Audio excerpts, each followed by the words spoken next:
Assalamualaikum warahmatullahi wabarakatuh. Perkenalkan, kami dari kelompok 7 akan menyampaikan materi yang berjudulkan Riset Sumber Manusia 2 yang beranggotakan saya, Alfaisah Ikfani Safaria, dengan NIM 20612011003. Perkenalkan, nama saya Ayus Nur Ahmad Jakbani dengan NIM 20612011012. Perkenalkan, nama saya Aprilia Kusdarwanti dengan NIM 20612011009.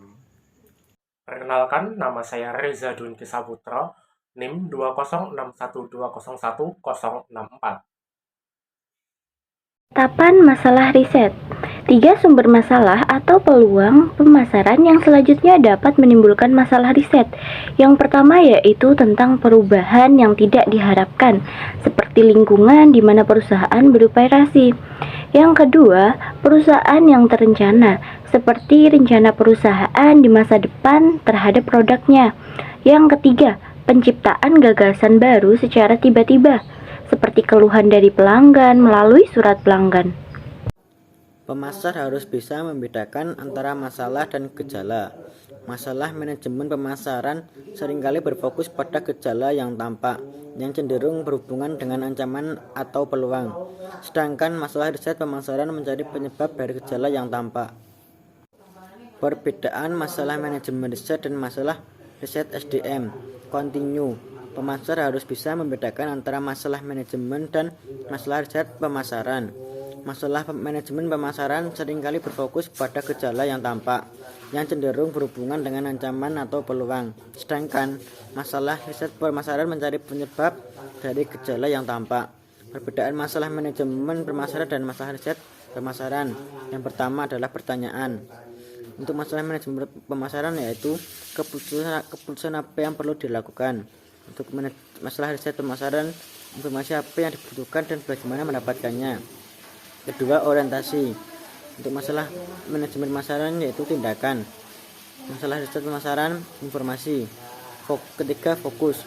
Untuk masalah manajemen pemasaran yaitu gejala yang tampak, dan masalah riset pemasaran adalah faktor yang menyebabkan gejala. Masalah keputusan manajemen dan masalah riset pemasaran.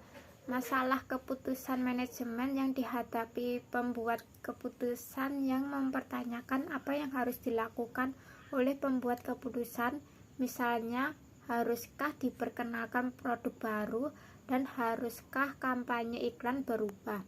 Masalah riset pemasaran meliputi penentuan informasi apa yang dibutuhkan serta bagaimana cara yang paling efektif dan efisien memperolehnya.